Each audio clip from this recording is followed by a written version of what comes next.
What expenses can I deduct when flipping a house? By the end of this video, you're going to know exactly what expenses you can deduct when flipping a house, so you can keep more of your profit and stay out of trouble with the IRS.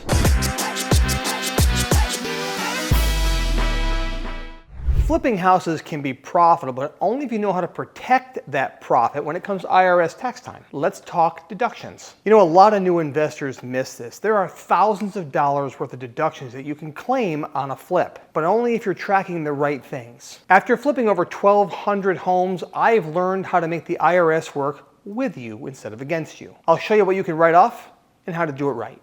All right, disclaimer before we start. It's important you know that I am not an accountant, nor a CPA. I am a professional house flipper, but I've done enough to get you in the right direction. But you're always going to want to talk to a CPA just to make sure you're getting the right information. So when you flip a house, that one house is a business. Think about it for a minute. You're dealing with hundreds of thousands of dollars and hundreds or thousands of small transactions inside of that. And it will take 6 months, maybe up to a year, to do one house. So in reality, you do more volume than small little coffee shops or boutique shops do as a business. So I want you to treat it like a business. And the first thing I want you to do is set up an LLC, a limited liability company. Now there's a lot of ways you can do that, a lot of companies you can have do it with you. We have a lot of videos on our channel that kind of go over all that and the right structure for you. So if you want to know more, check those out. An LLC allows you to create an entirely different entity. Think of it as birthing a new child. They're going to have their own EIN number, or that's like having its own social security number. And that's going to be what you use for taxes. Now, I want you to run all of your expenses for the house you're flipping and anything in your flipping business through your LLC. You see, it's important to know that as an employee's mindset is, I'm going to get paid, they take taxes out, then I live on what's left over. However, as a business owner, I want you to start thinking differently. I want you to say to yourself, as a business owner, I want to set up an LLC, then I want to pay my expenses, then I want to live on what's left over. You see, if you do that, a lot of the expenses you can write off as a tax deduction. So you can put a lot more money in your pocket at the end of the day. And isn't that why we're in business in the first place? To make a profit, not to give our profit to the government? So this is how you do it. One of the most important things is to do this correctly is don't commingle funds. In other words, don't take money out of your business to buy your groceries. Have a separate checking account for your personal expenses and have a separate checking account for your business expenses. And don't commingle funds. Commingling funds can cause a lot of problems for you, both with liability and with tax ramifications. So be very careful with that.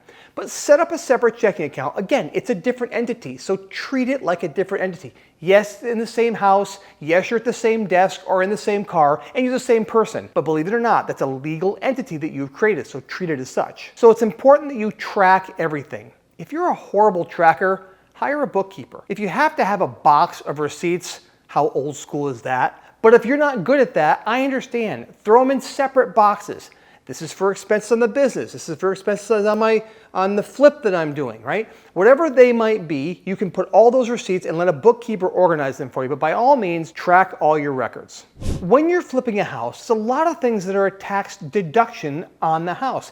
Interest on the loan, that's a tax deduction.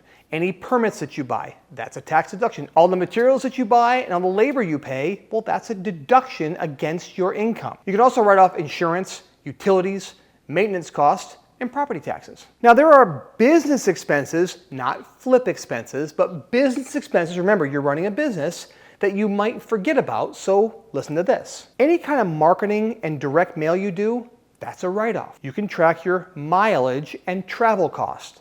Now, there are some ways you're supposed to do that correctly to be able to deduct it, but you can deduct that. Again, talk to your CPA. Coaching and education that you have or invest in yourself for your business.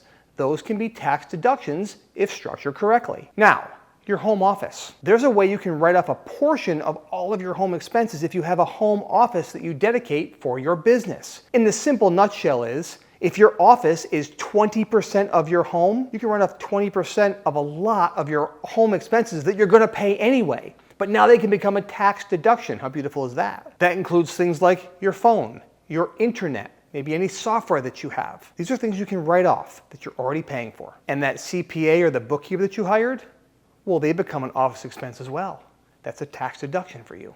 All right, so what's not deductible and why? Well, this is a little bit confusing, but what's not deductible is the improvement that you make to the home. So yes, some of the materials are deductible, but they're not directly deductible on that particular property because you're doing a capital improvement.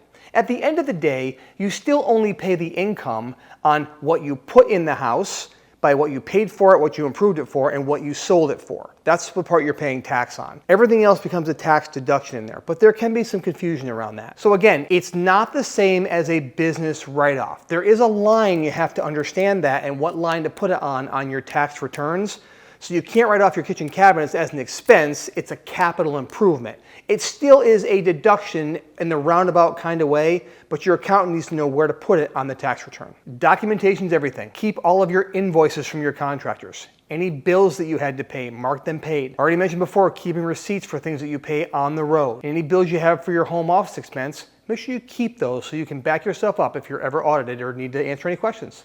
You know, deductions are great, but only if your project is profitable. And that starts with getting your deal numbers right out of the gates. Go watch our video, how to evaluate a flip deal like a pro. And I'll show you how to evaluate renovation costs step by step so you can project your profit long before tax season ever arrives. The link is right here below.